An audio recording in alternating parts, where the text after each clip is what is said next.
Hello, I'm Bruce Lorincz, and this show is called Bruce on the Loose. I talk to people in county government and throughout the county that is in that regard, and also the City of Wadsworth and also the school system. So we're glad you're with us today. We have Doug Beeman with us today, the Wadsworth City School Treasurer, and Mike Kovack, the Medina County Auditor. Gentlemen, thank you so much for being here and taking time out of your schedules. Thanks for inviting us in. Okay. Appreciate it, Bruce. Doug, you've been treasurer 17 years. We got together about a month ago. Yep.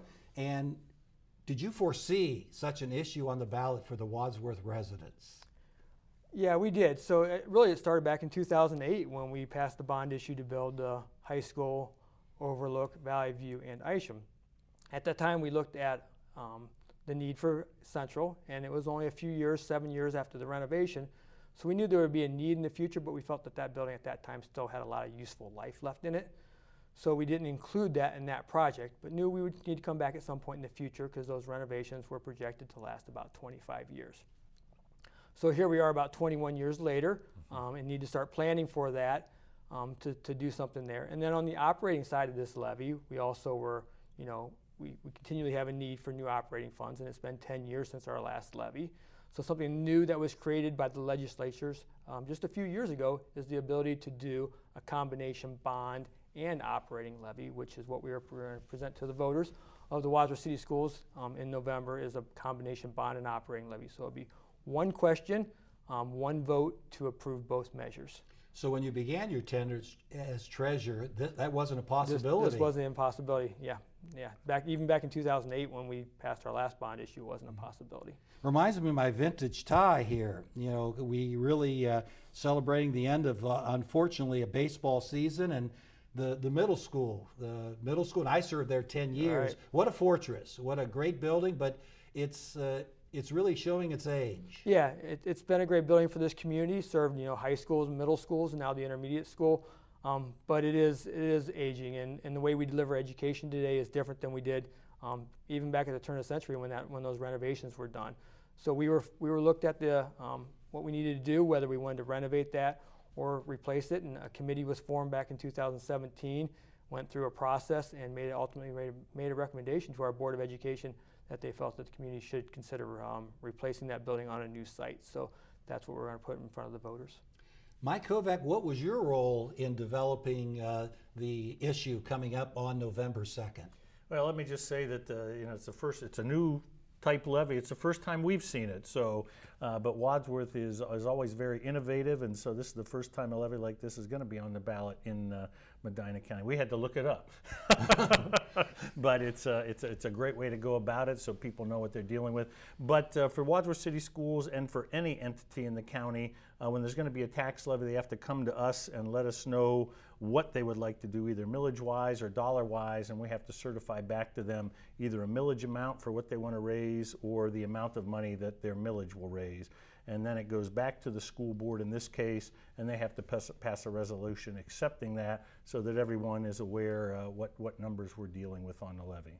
Mike, would that kind of sometimes be a moving target? We have all kind of developments, even if they get materials in COVID-19 era, and also factories expanding, companies moving in, and if you have a certain date to certify and then you have a month later new construction, you can't really foresee that. Everything is a moving target always. Depends when the date is, and that's just the nature of life.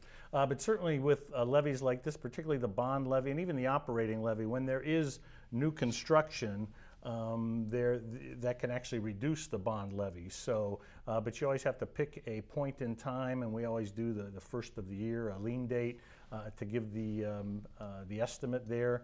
But again, you were talking about a new manufacturing concern going into Wadsworth, that would serve to actually be able to reduce the bond. And I think actually probably Doug will talk about that, about them reducing the bond levy that they currently have. Can you help me out and explain to our viewing audience what a mill is? It's not $1 million. I have no idea. Well, I tried to do it to government students, and it wasn't an easy task. Unfortunately, taxation is so difficult, and it doesn't have to be, but it's all Ohio Revised Code. So a mill is $1 of taxation per $1,000 of assessed valuation of a property. Now, nobody understands what assessed valuation is. We all understand kind of, what our home's worth, what the valuation is. So if we value a home at $100,000, the assessed value is $35,000, and that's a made-up number from the Ohio legislature. It's different in different states. It has no magical meaning, but that means for 1 mil of taxation on a $100,000 home, you would pay $35 worth of taxes. So that really breaks it down a little bit, makes it a little easier, but as you say, it's not not as easy. We don't talk about this only at election time, and we don't do it on a regular basis. Maybe that's some of the People issue. don't do this on a regular basis every day?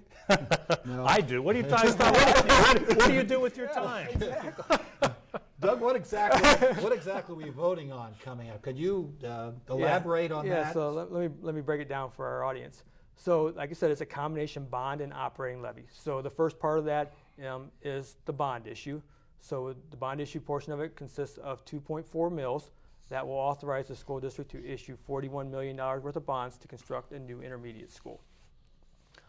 And that will be paid back over a 35-year period. So that levy would have a 35-year life. The second half of it is a 6.7 mil operating levy for a continuing period of time. So again, I think I mentioned earlier, our last operating levy was 10 years ago in 2011. Typically, we're 5 to 7 years if you look back since 1977 when this magical thing called House Bill 920 went into effect and started causing districts to be on the ballot regularly. We're usually 5 to 7 years between operating levies. So this time we're 10. It's the longest we've ever gone since House Bill 920 between operating levies. And again, that'll be 6.7 mils. And then the neat thing, and why we've been aiming for November of 21 for some time, is our 1997 bond issue that built the new middle school, as well as Lincoln and Franklin, is going to come off the tax duplicate 2 years early. So that was set to collect through 2024. However, with things like Mike mentioned, with increased values in construction, as well as multiple bond refunders that we've done. So just like many people may do with their homes, when interest rates go down, you may refinance your home. We refinanced a lot of those outstanding bonds when interest rates were lower, thus saving our taxpayers millions of dollars over the course of those bonds. So those bonds are going to be paid off at the end of this year, and we will end the collection on that bond issue 2 years early. So there'll be 3.2 mils coming off the tax duplicate. So when you add all of those things together, the net increase to taxpayers in the Wadsworth School District would be 5.9 mils, which again is right in the same realm of where our levies are. So I mentioned, we're usually 5 to 7 years between levies. If you look back at the course of our levies, they're usually between 4.9 and 6.9 mils. 4.9 being the smallest levy we've had, 6.9 mil being the largest we've had. So we really feel that that this fits right in with what we've done in the past, maybe even a little bit better. 5.9 mils, it's been 10 years. But the really neat thing about it is this being an operating and a bond issue. So with each of those previous levies, it's either been an operating levy for, we'll say 4 or 5.9 mils, or a bond issue. Our last bond issue for the high school and the 3 elementaries was 4.9 mils. This is both bond and operating for the 5.9 mils for the first time in 10 years. So we think that it's a good message to share with our community, like I said, with that 3.2 mils coming off the tax duplicate at the end of the year. I think we have a visual of that. If Joanna could go ahead and bring that up, and we can take a look at that in detail. This may be the question in regards a little bit later about our valuation. Is it not, Mike? I think that was a graph which showed Wadsworth being very, now this is what we're talking about. This is the language. I'm sure everybody could read that too. Yeah, it is pretty small, but it's deceiving, Doug. It says 9.1, I believe. Yeah. But that is before we're reducing the 3.2 mils. Is that correct? So that's the thing, the message we really need to get out is when people go into that to vote on that day, all they're going to see is the 2.4 and the 6.7 for a total of 9.1 mils, which is a large amount. What's not going to be part of that ballot language is those 3.2 mils coming off, because that's independent of, but a critical piece of the information that we need to get out to our community to understand that the net increase in their taxes is only going to be 5.9 mils. Mike, usually districts go on the ballot. Is that typical of Medina County Schools, about 5 to 7 years to ask for new monies for operation? Yeah, absolutely. Stretching it to 10 years is certainly on the long end of that spectrum. So and Wadsworth has just a wonderful reputation of taking very good care of their tax dollars, and that shows in being able to spread an operating levy out 10 years. That's really an outstanding job. Well, plus the curveball that our society is dealing with, COVID. I really commend you both for the jobs you do with not anticipating that, and companies suddenly not working, people having reduced hours.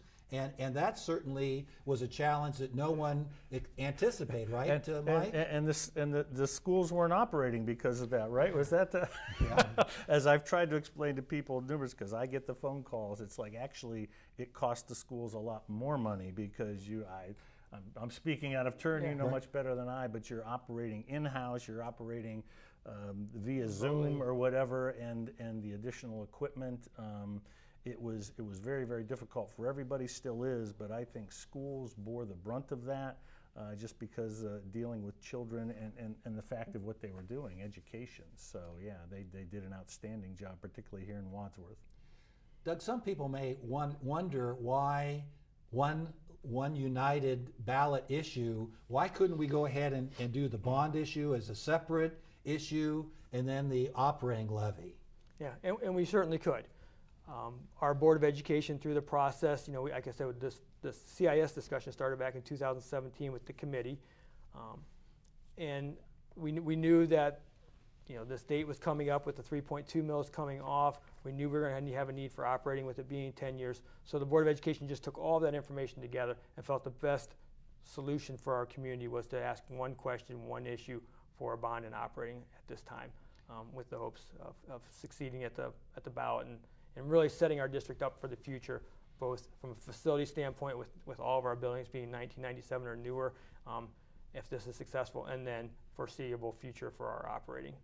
The issue is not easy as it is, and then you have two different issues to vote on. Maybe people, what's going to cost me a little bit less, and it certainly would complicate it even more, I would think. You could go ahead and pass the bond issue, and if the operating would go down, you have a building, but you're struggling to maintain it. Certainly, yeah, and our operating is really the core of what we do, and probably the most important. We really feel we need a new facility for our intermediate school, but that operating piece of it is critical to go forward. With the uncertainty of state aid over the course of my career, and half our money comes from the state, half of the money comes locally here in Wadsworth. So that's just really critical that we secure that operating funds moving forward to continue to deliver the programs that we do here in Wadsworth for our kids. Mike, the census says that Medina County is a growing community area compared to some others. Do people look at that and say that, well, these elementaries and the middle school, 1997 is the latest, but then we have modern buildings at the high school and possibly CIS. Is that very important to families? The school buildings themselves are important, but the quality of the district is probably the single most important thing in determining real estate values. So, when people are looking to buy, when they're younger, they're looking to buy an environment for their kids. And so outstanding school systems translate into outstanding real estate value. There's just no question about it. And again, Wadsworth has held that up for very long. It's been a district for people to come to for their kids, and that's been reflected in the real estate values. They've been strong here. I know the city has a 1/10 of a mil street and road issue. I'm going to do a show with Robert Patrick and Mayor Lawbaugh next week, and I think the county has a couple issues as well. Yeah, there's actually 17 issues on the ballot. Not all in Wadsworth, but yeah, clearly we oversee the county, and so there's 17 issues on the ballot this fall. There's a couple that affect Wadsworth. The Medina County Home and the Medina County Health District have small. They've got renews with a small increase on both those, but for those, I think both of them on a $100,000 home, neither one equates to more than $5 a year. So they're very, very minimal, and they're supporting some very needed services. The Medina County Health Department for the past 2 years, they've been a little bit busy. They've just been doing an outstanding job, and so they operate on minimal public funding. So they'll be on the ballot this fall also. Mike, do the schools in Medina County, do they have operating issue in regards to the Career Center in Medina? Actually, the Career Center in Medina operates on their own tax levy, so they collect countywide, except for the Wadsworth District, they collect about 2 mills countywide. And Wadsworth, again, is unique. Those of us from this area know they operate in the Four Cities Compact program, where the rest of the kids in Medina County, if they're going to vocational programs, they would go to the Medina County Career Center. So that does not affect the Wadsworth taxation. Wadsworth City Schools funds their vocational program out of their operating levies. Doug, it's really important to realize that the staff at CIS have been really involved in the planning for this facility. Why do you think that's significant? Yeah, so we've hired an architect, and they've been working with the district to get some preliminary ideas. We need to get cost of what it would cost to construct a new building to put before the voters. We don't want to get too far down that road because we don't want to develop for something that we don't know if it's going to be here or not. But yeah, the architects have been working with Brandon Cobb, as well as some teachers that have volunteered for a committee at CIS to look at what needs to be in that building, what it needs to look like, the things that they want, whether it's in the special education realm or the sciences or whatever it is. So it's critical to make sure that we develop a building that's going to meet today's instructional needs, the way our teachers want to teach and the way our kids learn. Yeah, we talked for just a moment ago, Mike brought up about Four Cities Compact. Does Wadsworth Schools have a issue or operating levy for that? No, so as Mike mentioned, that's within our operating budget. So each of the schools house different programs, and each school is responsible for their program, and then we share kids back and forth. So as Mike mentioned, the rest of the schools in Medina County are paying an additional 2% or 2 mills to the Career Center. Voters or constituents in Wadsworth do not pay those 2 mills. What they pay to us in our operating funds and our operating levies funds the Four Cities Compact here locally. So you're telling me you haven't had an issue on for 10 years, you don't go ahead and charge for the Four Cities Compact, and you reduced the millage by 3.2 mills. Is that correct? Those are all. Are you responsible for all that? Good news? Give that man a raise. I am not. We have great leadership throughout our district, whether it's our principals, Dr. Hill, our Board of Education, and of course our teachers. So everybody's responsible. It's a team here at Wadsworth. We get it done together. Everybody makes sacrifices, but I think we do a great job of delivering quality education at an affordable price here in Wadsworth.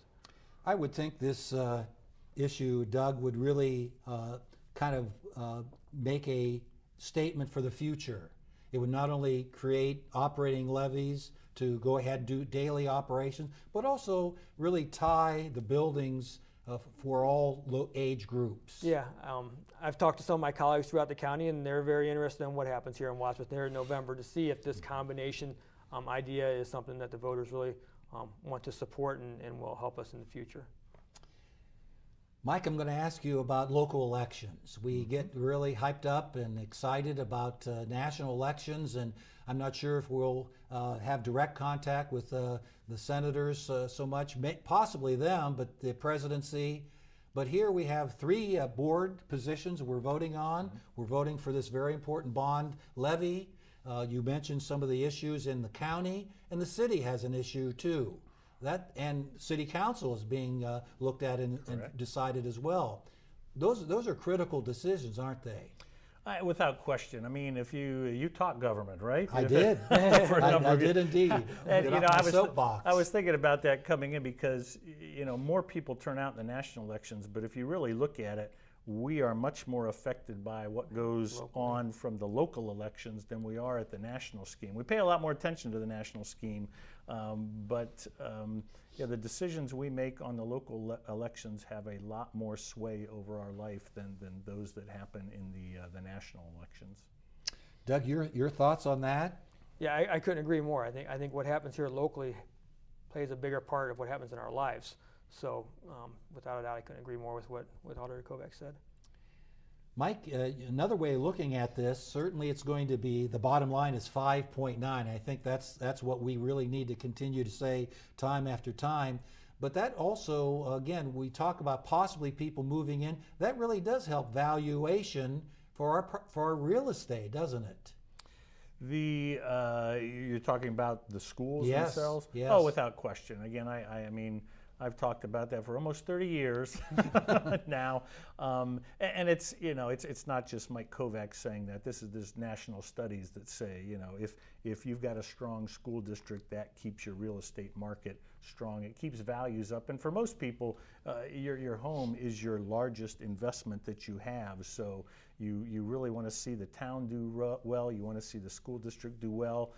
Because that maintains the value and increases the value of your house. And I think you're seeing that in Wadsworth right now. Wadsworth has been the fastest growing community in Medina County over the last census, and it's something that we've known for a long time, but Wadsworth is just an outstanding place to be. Doug, we talked about your collaboration with Auditor Kovack in developing the mills, and we now have a definition of that situation. But the city also is involved, and I talked to people who were concerned about the traffic flow, and you're having, almost a campus-like setting. And the situation is that there's going to be a lot of people that drop off their kids and a lot of traffic. There will be, but we don't think it'll really impact traffic patterns at the high school greatly on this campus for a couple of reasons. One, the high school and the middle school are on a different time schedule than the intermediate school. So the intermediate school is on the same schedule as the elementaries. So by the time parents come to drop off kids or buses start coming in for the intermediate school, the high school campus will be clear. They'll all be in session. The other thing that we've really tried to do when you look at, we talked about the design earlier, and that facility is scheduled to be, for people that don't know, as you're coming in the high school entrance on what's called School Drive, to the left or going east, the first 4 properties is where that building is scheduled to be located. The entrance will be off of Grizzly Way, which is the road coming up from Silver Creek in the middle school. So there'll be no curb cuts on Broad Street. So all of the stacking of vehicles, so to speak, during pickup or drop-off time will be on our campus. So we don't feel it will impact traffic on Broad Street. And then again, with it being different time zones, I think the traffic on our campus will be manageable. Yeah, that works out quite well. It'll be much better than what it is currently downtown, where we don't have a campus feel with Central Intermediate School, and all that backing up and stacking happens onto Route 94. Yeah, Main Street gets a little crowded, and there's a little hill coming up there, and when school is beginning, because and again, it seems like the parents want to make sure their students get there safely, and they drop them off, and just adds to the situation there as well. Anything else the city and the school district collaborated on besides the traffic? What about the zoning and those types of things? Were they involved at all? Yeah, we have a great relationship with the city and the people down there and the mayor. So we've had multiple conversations. Our architects about 3 weeks ago presented the preliminary plans for the facility, and we met with people from the city and went over all that. So we've been collaborating all along. There's been a traffic engineer involved to make sure that we're on the same page. So as we get further into this project, we don't want any surprises to come up between the city or us on zoning or whatever related to that traffic patterns, whatever you might have. No question about it. It was a lot of people involved. And Mike, you've certainly been involved in a lot of issues over the years. A lot of people really have to be involved, and we have to hear a lot of people's opinions to come up with a final analysis. That's the best way to do it. It doesn't always happen that way. But again, I mean, Wadsworth Schools, the Wadsworth administration, they do a wonderful job of publicizing things, getting the public feedback, and moving forward from there. And as Doug was saying, this process started in 2017, so it's not a rash decision. It's been thought out, looked at the needs of Wadsworth right now, and actually into the future also. We talked about how significant local elections are. We really need to get people out to vote. It's really important. The final day is Monday, the last day we can register. If we've talked to government instructors at the high school, and they are going to coordinate that, and absentee ballots, people in the military. It's really important for people to make their opinions known, isn't it, Doug? Without a doubt, as we talked about before, with local elections, it really impacts what we do. And we've got a lot of important issues. We've got board members on the ballot, as you mentioned, council people, as well as this very, very important school issue. The Board of Education, that's not an easy decision they come up with, Mike. I mean, they're probably getting opinions from either way, and sometimes we forget how significant boards of education are in our county. And I think we're finding that out right now with the pandemic crisis. You know, most of the times we don't pay much attention to the school boards, excuse me, but I think we certainly are now. It's a tremendously important position. Doug, what about when this levy will pass? What will the steps be? How long will the construction go on, and when do we anticipate the opening of the 5th and 6th or CIS building? Yeah, so like I said, we've contracted with an architect, and we're starting that process, but we don't want to get too far. So once we're successful in November, then we'll continue that through schematic design and detail design, hoping to break ground sometime then in the spring of 2023, and then work through that process with our construction manager, and then the goal is for the building to actually open in the fall of 2025, would be the first year in the new facility. So a lot of parents have a vested interest. If I have children in a nursery school or preschool, Yes. They have a vested interest that this is going to be down the road, Mike, and you'd think they'd be looking at that very closely. One would hope. One would hope. No question. Well, gentlemen, I appreciate we've covered a lot of ground today, and very interesting talking to you and looking at all the angles of the building. And then next week we will have the mayor and Robert Patrick on talking about the city and their street and road tax. Thanks for viewing.